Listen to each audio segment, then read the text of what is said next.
Et je veux rien savoir. La meilleure des choses dans la vie, c'est manger. C'est la graille, c'est la bouffe, le plaisir de tous ces mets délicats posés sur ton petit palais. Vous pouvez me dire ce que vous voulez, il n'y a rien de mieux. Donc s'il vous plaît, au nom du peuple, allez tout droit vers votre frigo, préparez-vous votre meilleur sandwich, et c'est parti, on peut commencer cette vidéo. Eh bien salam à toi mon ami, j'espère que tu vas bien et que ta famille se porte bien. Aujourd'hui on se retrouve pour parler d'une affaire qui a fait trembler les États-Unis. En fait, ce qui est effrayant dans cette affaire, c'est que tout va dégénérer. Et encore pire, à aucun moment on va s'attendre à une telle chose. Bien sûr, je vais pas vous spoil, restez bien jusqu'à la fin pour comprendre tout ce qui va se produire. Juste avant de commencer, je le dis pas souvent, mais là, abonnez-vous.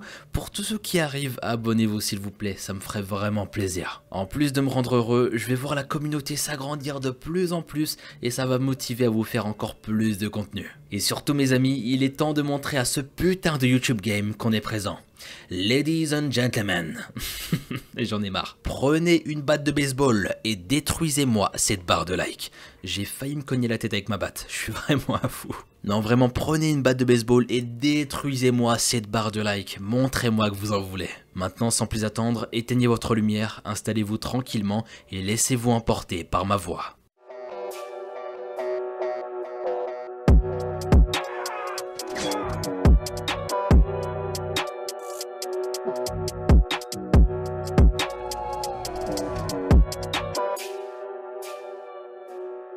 Quoi de pire qu'un enfant qu'on blesse? Le mal qu'on éprouve quand on vit dans ce monde. Oh là là là là là. Je suis en train de faire le jukebox pour éviter les droits d'auteur.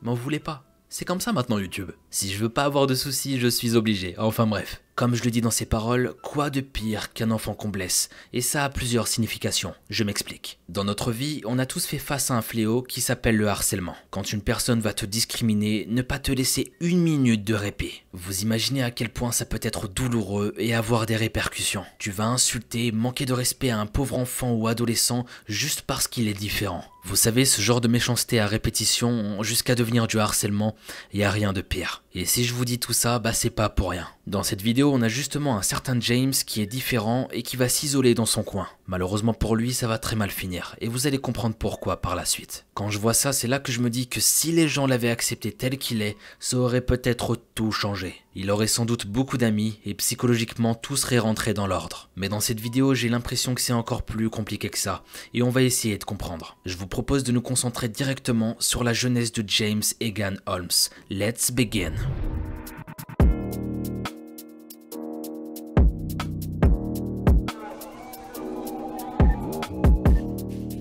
James Holmes est né le 13 décembre 1987 à San Diego, en Californie. Son père Robert était un scientifique brillant et sa mère Arlene Rosemary une infirmière diplômée. Avec son plus jeune et unique frère Chris, il grandit dans une famille bien éduquée et reçoit de ses parents une enfance douce avec beaucoup d'amour. James était un enfant très désiré avant sa naissance. Il fait le bonheur de ses parents qui lui offrent à lui et son frère une enfance des plus heureuses. Tout ça mélangé à de beaux moments en famille avec du partage et de la joie. James s'est élevé à Oak Hills, dans une communauté du comté de Monterey, près de Castroville, toujours en Californie. Là-bas, il fréquente l'école primaire. Sa jeunesse est semblable à des milliers de petits Américains de son âge, vivant dans une famille de classe moyenne et très croyante. Le dimanche, la famille Holmes se rend d'ailleurs à l'église. D'ailleurs, une petite anecdote, quand James était encore petit, il avait peur de ce qu'on appelait les nails ghosts. Ça veut littéralement dire les ongles de fantômes. En gros, de ce que j'ai compris, c'est comme quand vous êtes seul dans votre maison et que vous entendez des bruits ou des grincements. Bah lui, il était persuadé que c'était des fantômes qui étaient présents la nuit et qui tapaient sur les murs. Très tôt, l'entourage du jeune garçon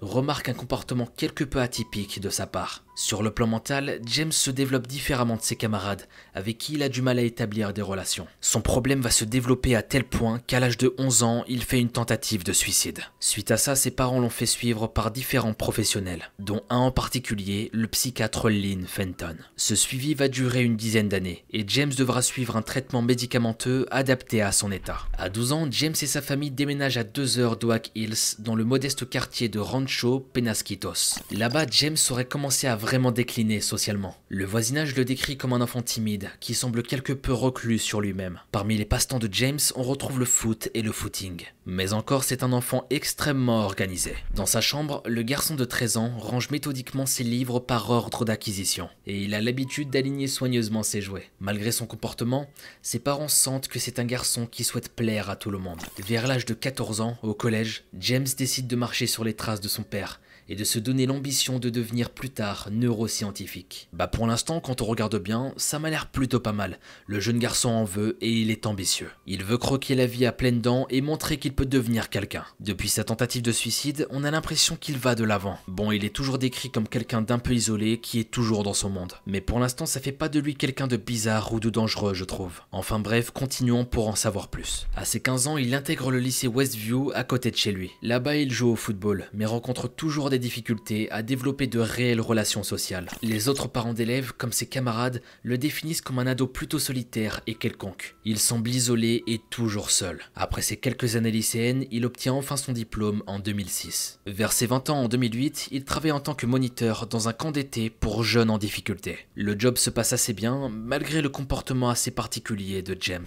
En parallèle de ça, il est étudiant à la faculté de Californie dans la ville de Riverside. Bon élève, il décroche en 2010 une licence. Entre 2010 et 2011, James va travailler dans une usine. C'était une usine d'enrobage de pilules et de capsules dans le comté de San Diego. Ses collègues diront plus tard qu'il n'était pas sociable et qu'il agissait très étrangement dans le poste de travail du laboratoire de l'usine. Durant cette période, James a également travaillé dans un restaurant McDonald's afin de se faire un peu d'argent. Par la suite, il décide de poursuivre ses études supérieures dans l'université du Colorado. Et fidèle à sa parole, il s'inscrit à un programme de doctorat en neurosciences. Il reçoit pour ça une subvention des National Institute of Health et une allocation mensuelle de l'université. Ensuite, il va déménager à Aurora. Là-bas, James Holmes s'installe rue de Paris dans une chambre-appartement étudiante. La chambre appartenait au campus de l'université. Et dans son immeuble, il y avait d'autres étudiants impliqués dans des études de santé. Dans la demande de location de l'appartement, James s'est décrit comme une personne calme et très facile à vivre. Ce qui était plutôt une bonne description, il semblait dire la vérité. À ce moment-là, c'était pas du tout quelqu'un de méchant. C'est quelqu'un de relativement discret, distant, et que personne ne semblait connaître, à part ses parents peut-être. Dans les couloirs de son immeuble, comme ceux de l'école, il est le genre de personne à éviter les regards et les discussions au maximum. Certains de ses camarades répondent que parfois il ne répond même pas aux salutations. Et s'il est comme ça, franchement je me pose des questions.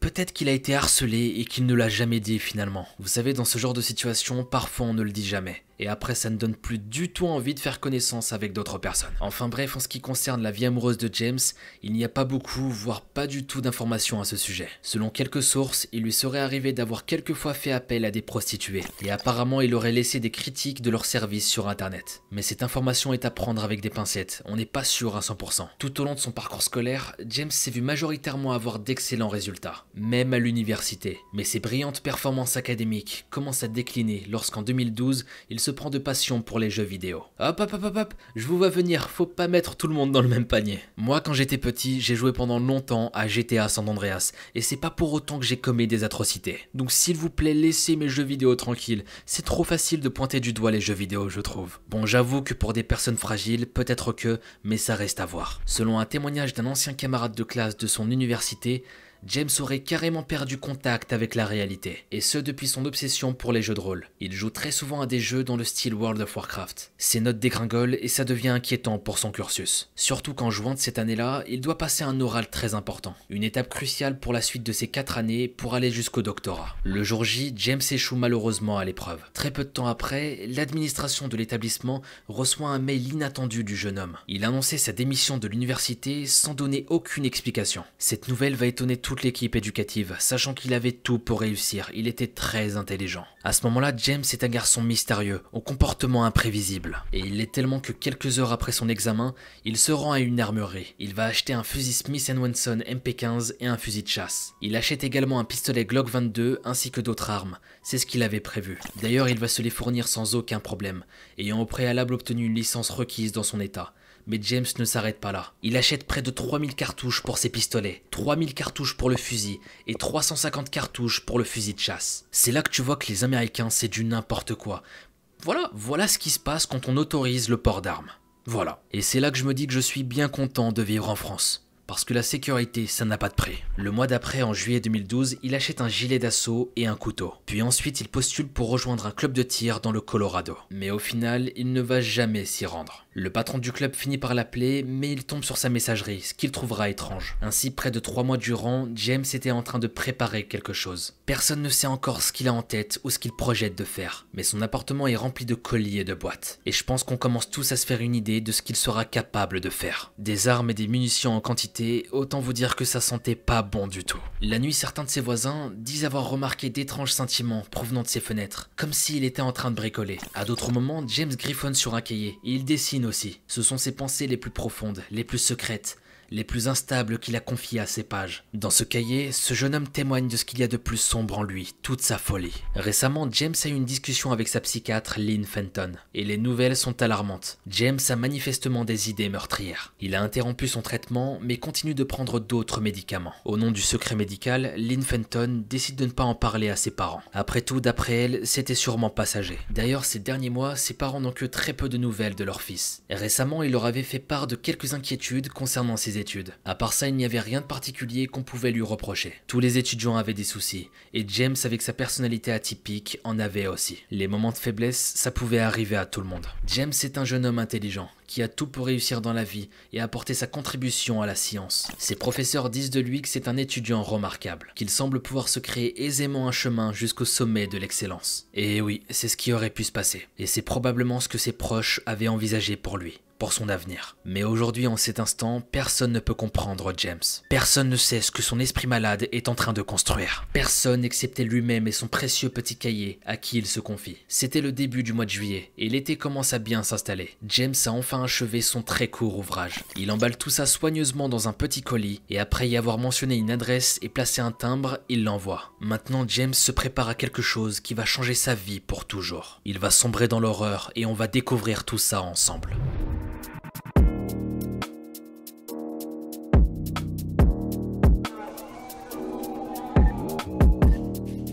Vers la mi-juillet, un événement cinématographique se prépare à travers tous les États-Unis comme à l'international. Dans de nombreuses salles de cinéma va être projeté en avant-première le dernier volet du film The Batman, The Dark Knight Rise. Autant vous dire que les fans sont super excités. Les recettes attendues à cette sortie se comptent à des centaines de millions de dollars. Le vendredi 20 juillet 2012, aux environs de minuit, une projection est également prévue à Aurora, dans le grand cinéma de la ville. James a acheté un billet et fait partie des spectateurs pour cette avant-première. Beaucoup de gens sont déguisés pour l'occasion, parfois dans un thème plutôt sombre, lié à l'univers assez dark de Batman. À minuit, le film commence et tout le monde fait silence dans la salle. À peu près 20 minutes après le début de la séance, James se lève de son siège et sort de la salle. Il rejoint sa voiture garée sur le parking. Il se met à fouiller dans cette dernière et en sort tout un équipement. Calmement, il enfile un casque et un gilet pare-balles. Il va mettre aussi une protection pour la gorge, une coquille, un pantalon de protection et un masque à gaz. Une fois que c'est fait, il attrape 2 fusils et un pistolet. Ensuite, lourdement habillé et armé, il retourne dans la salle de cinéma. James Wilburn, un homme assis au 2e rang, racontera: un homme est rentré peu après minuit par une issue de secours située juste à sa droite et s'est placé devant l'écran. Il était habillé tout en noir et portait un masque à gaz. Il avait un pistolet à la main et un fusil attaché à son dos. Tout d'un coup, tout le monde dans le public entend une sorte de sifflement. Il commence à avoir de la fumée qui envahit la salle. James vient de lancer une bombe lacrymogène, mais personne se lève. C'était une avant-première et le public devait penser que c'était une animation prévue par le cinéma. Ou peut-être un fan qui faisait une blague un peu trop poussée, qui sait. La fumée continue et une scène de fusillade commence dans le film. À ce moment précis, James attrape son fusil et commence à mettre le feu sur la foule. Mais encore une fois, sur les 400 personnes présentes dans la salle, beaucoup pensent au début qu'il n'est pas une menace. Un témoin expliquera les choses suivantes. On a juste continué à regarder le film pendant un moment, mais quand les spectateurs ont réalisé que quelqu'un tirait réellement dans la salle, tout le monde a commencé à paniquer. Oui, James était réellement en train de tirer sur les gens avec un fusil semi-automatique. James Wilburn, l'homme au 2e rang, continue son récit. Une fois son chargeur vide, il l'a calmement lâché, et il a pris une autre arme et a réouvert le feu. Je suis persuadé ensuite d'avoir entendu pas moins de 30 coups de feu. Chris Jones, un autre témoin, racontera les choses suivantes. J'ai d'abord cru que c'était seulement des pétards. Il y avait de la fumée, puis j'ai entendu bam, bam, bam.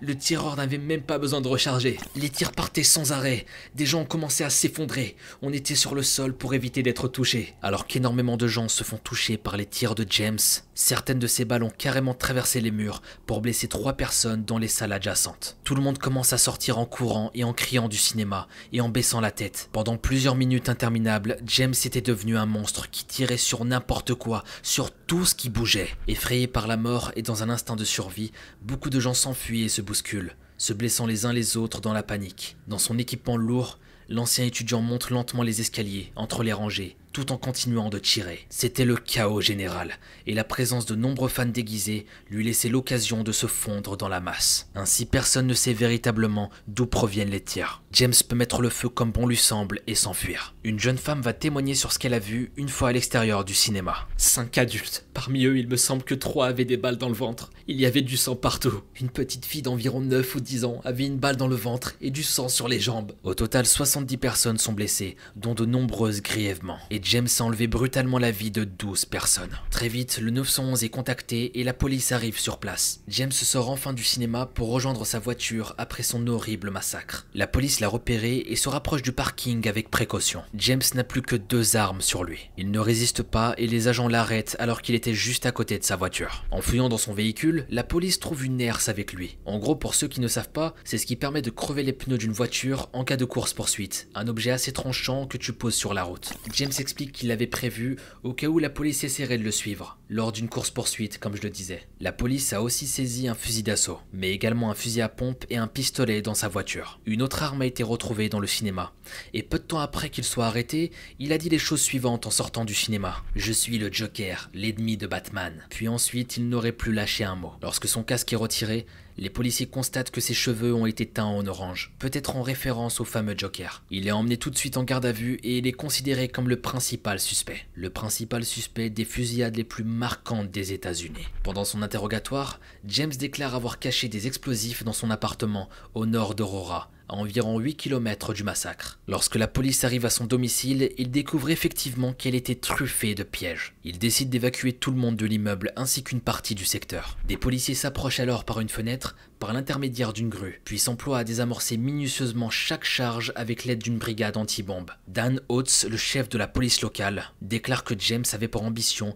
qu'il tuerait n'importe qui rentrerait chez lui. Il y a un amas de fils électriques, des bocaux remplis de munitions, de liquide, plusieurs choses qui ressemblent à des munitions de mortier. Entrer dans cet appartement en toute sécurité est un vrai défi. 30 explosifs d'une taille conséquente ont été neutralisés. Tout était fait pour que le plus de monde soit tué dans l'explosion de cet appartement. Je trouve que c'est incroyable de voir à quel point James avait tout préparé. C'est là qu'on voit à quel point c'était une personne intelligente. Et c'est encore plus effrayant. Vous imaginez tout le stratagème qu'il a mis en place pour tuer le plus de personnes possible. Ça fait peur. S'il n'avait pas signalé aux policiers tout ce qu'il avait mis en place, il aurait probablement tué encore plus de personnes. Bref, revenons à la police. Les explosifs installés dans l'appart de James étaient suffisamment sophistiqués pour que la police mette plusieurs heures à les désactiver, et ce sans déclencher aucun mécanisme. Pendant ce temps, James est placé en détention provisoire, et ses intentions restent encore inconnues. Personne ne connaît encore ses motivations et pourquoi il a fait ça. Selon le FBI, il n'y avait aucun indice laissant penser que le jeune homme, qui n'a aucun antécédent judiciaire, soit lié à un groupe qui avait prévu tout ça. Il était le seul à agir, et ça, on en était sûr. D'ailleurs, tout ce qui comporte son casier, c'est juste un excès de vitesse. En à peine quelques heures, l'événement est couvert par la plupart des médias et relayé à l'international. Le monde entier peut à présent allumer sa télévision et apprendre avec effroi ce qu'il vient de se passer à Aurora. À ce moment-là, on est en pleine campagne présidentielle. Le président des États-Unis, Barack Obama, qualifie cette fusillade d'atroce et de tragique. Il promet que son administration fera tout ce qui est dans son pouvoir pour soutenir les habitants d'Aurora en ce moment difficile. Et il s'engage à ce que le responsable rende des comptes à la justice. Il a jugé cet événement comme très grave et va prendre des dispositions. Il décide, comme son adversaire à l'époque, Mitt Romney, de placer sa campagne entre parenthèses pour un deuil national. Et il déclare « Il y aura d'autres jours pour faire de la politique. Aujourd'hui, l'heure est à la prière et à la réflexion. » Ce sont de très belles paroles de cet ancien président Barack Obama. Il laisse son ambition de côté pour se recentrer sur le plus important. Le pays est touché par un drame qui malheureusement a causé de nombreuses victimes. Et lui, il va demander une pause dans sa campagne. Non, franchement, respect à toi, Barack Obama. James Holmes a largement dépassé les limites avec tout ce qu'il vient de faire. Il est temps pour lui d'être arrêté et condamné.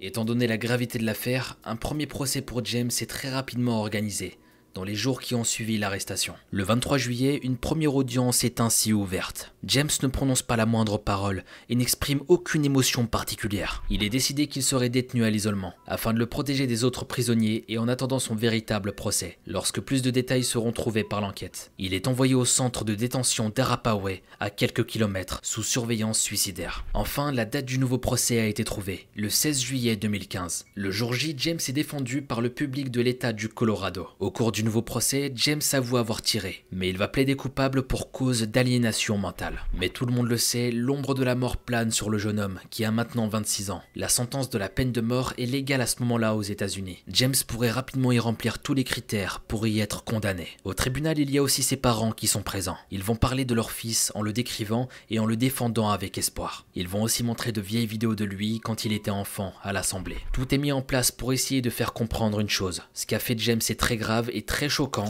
mais c'est un garçon qui a des problèmes mentaux. Il est né innocent et son esprit défaillant l'a poussé à commettre des atrocités. Arlene, la maman, est en larmes à la barre des témoins. Elle parle de la douleur et de la culpabilité qui l'ont consumée depuis que son propre enfant a assassiné 12 personnes et a blessé ses 70 autres dans le cinéma d'Aurora. À 61 ans, cette maman s'exprime longuement pour la première fois. Tout ce qu'elle veut, c'est que son fils ait une chance de survivre, de passer le restant de sa vie en prison et en vie. Comme elle l'avait décrit dans son journal de prière 9 mois après la nuit du carnage, plus de morts ne restaurent pas la vie. Et elle déclare aussi: mon fils n'a jamais fait de mal à personne. Jamais, jamais. Jusqu'au 20 juillet 2012. Il souffre d'une maladie mentale. Elle l'a choisi. Il ne l'a pas choisi. Et j'aime toujours mon fils. Avec Robert, nous l'avons toujours voulu. C'était notre premier enfant et nous avons espéré sa naissance. C'est un miracle pour nous. À un moment, une vidéo est diffusée au tribunal. Il s'agissait d'un entretien avec un psychiatre, William, et avec James. L'objectif de cet entretien est d'essayer d'en savoir un peu plus sur les raisons qui ont poussé l'ancien étudiant en neurosciences à se comporter de cette façon. Mais ce que va dire James fait froid dans le dos. C'est à ce moment-là qu'on distingue un esprit empathique d'un esprit qui ne l'est pas du tout. Et vous allez comprendre pourquoi. James expliquait ne pas savoir qui l'a tué et qu'il ne s'en souciait pas. Pour lui, leur mort n'avait qu'un seul but, lui permettre de se sentir mieux et de le faire évoluer en tant que personne. Et il va dire toutes les choses qui vont suivre. Si vous prenez une vie, cela s'ajoute à ce que vous valez. Tout ce que ces gens auraient pu faire, tout ce qu'ils aimaient est annulé et vous revient. C'est un calcul, comme une économie. Commettre des meurtres m'a permis de sortir de la dépression. Cela m'a donné un but, une alternative au suicide. Pour James, ces gens n'étaient que des nombres, une masse. Et il continue. Je savais que légalement ce que je faisais était mal. Vous êtes puni lorsque vous tuez quelqu'un, ça je sais. Mais pour moi, ils n'étaient pas réels. C'était juste des formes amorphes qui allaient être blessées. Je ne pensais pas à eux comme des individus. Le procès avance et ses parents sont immobiles et stoïques. Ils sont juste à 1 ou 2 rangées de leur fils. Ce même fils qui est un meurtrier de masse et que tout le monde sait coupable. Parfois des larmes coulent sur leurs joues. Ils prennent des notes et ils sont pour la plupart du temps silencieux. À ce moment précis, il est difficile de s'imaginer à leur place, en train d'écouter leur propre chair parler de cette façon. L'état mental dans lequel il se situait juste avant la fusillade est également analysé. Ils vont découvrir que son psychiatre, le docteur Lynn Fenton, n'a jamais dit à ses parents qu'il a interrompu son traitement, qu'il était peut-être psychotique et qu'il avait des idées meurtrières. L'avocate de la défense va alors poser une question aux parents. Auriez-vous aimé qu'elle vous fasse mention de tout ça? La maman de James se met à sanglanter et elle répond: nous n'en serions pas là aujourd'hui. J'aurais rampé à 4 pattes pour le savoir. Elle ne me l'a pas dit. Elle ne me l'a pas dit.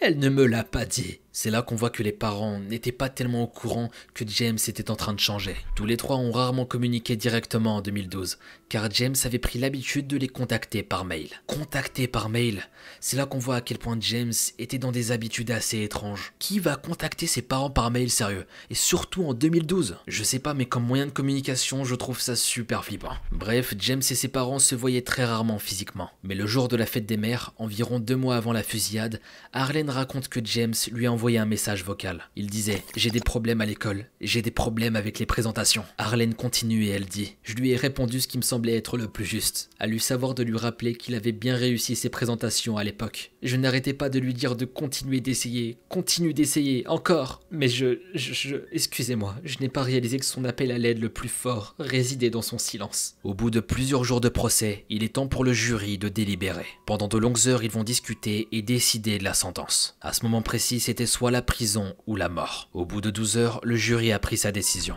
N'ayant pas su se mettre d'accord sur la condamnation à mort, Il le déclare coupable de multiples meurtres au premier degré. Le jury estime que James a agi de manière très cruelle, en tirant sur ses victimes, et avait sans aucun doute planifié l'agression à l'avance. Par conséquent, James Egan Holmes est condamné à la réclusion à perpétuité, sans possibilité de libération conditionnelle. Le juge ordonne également à James de verser environ $1 million aux victimes du massacre. James est envoyé tout de suite en prison. Ainsi, cette tragique histoire n'aura pas fait un mort de plus. Arlene et Robert Holmes sont dévastés mais soulagés. La justice a parlé, et bien que la famille soit choquée pour toujours et marquée par tout ça à jamais, leur enfant est toujours en vie. Mais une question reste en suspens. Qu'est-il arrivé au cahier de James ? Où il l'a envoyé? Souvenez-vous, James Holmes a envoyé son cahier par colis. Il a envoyé ça à une adresse jusqu'à présent inconnue, mais dévoilée le jour du procès. Et ce colis était destiné à son psychiatre de l'université. À l'intérieur du cahier, on pouvait y trouver de nombreux détails sur la façon dont James avait prévu de tuer les gens. Il y avait aussi des dessins concernant ce qu'il allait faire. Des illustrations du massacre sous forme de petits bonhommes avec des petits bâtons. On voyait les petits personnages tirer sur d'autres. Par l'envoi de ce paquet, il voulait prévenir du massacre qu'il était en train de préparer dans son esprit. Ainsi, ce petit carnet aux airs insignifiants aurait pu faire toute la différence dans cette affaire. Ce petit cahier aurait pu éviter de nombreuses vies enlevées le soir du 20 juillet 2012. Mais selon l'université, le paquet aurait été découvert le lundi suivant, soit environ 3 jours après l'événement. Une source anonyme citée par certains médias contredirait cette information. Il disait que le colis avait été reçu bien avant, mais que malheureusement il a été oublié dans une étagère. Le porte-parole de la faculté, Jacques Montgomery, va déclarer à ce sujet: la source anonyme de Fox News selon laquelle le paquet a été reçu quelques jours avant et abandonné sur une étagère est inexacte. Le colis a au contraire été remis aux autorités dans les heures ayant suivi sa réception. C'est quand même dingue, tout ce que James avait prévu,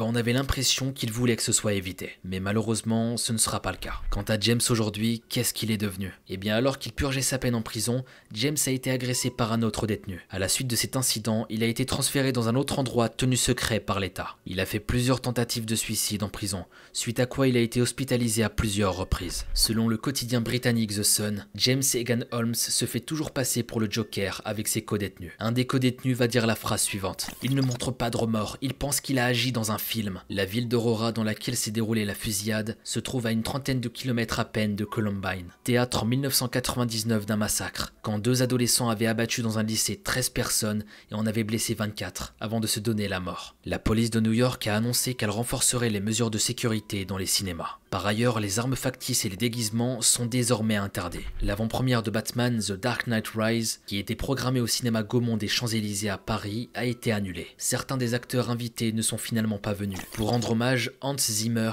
le célèbre compositeur de musique de film américain, a créé un morceau dont les recettes iront directement aux victimes de la fusillade. Et le président de l'époque, François Hollande, a par ailleurs exprimé ses condoléances aux Américains. Ainsi se termine cette affaire sur James Egan Holmes.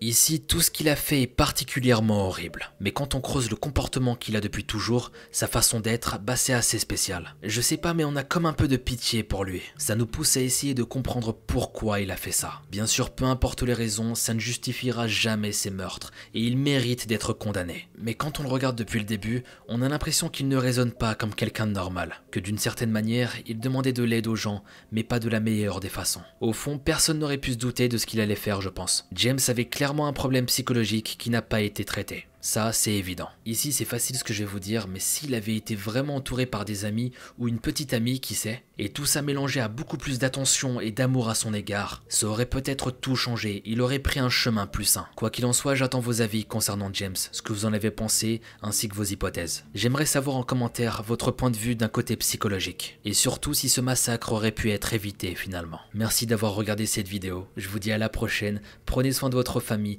et profitez de cette putain de vie bordel, parce que parfois elle est vraiment courte, comme on vient de le voir. C'était Mogota, à bientôt.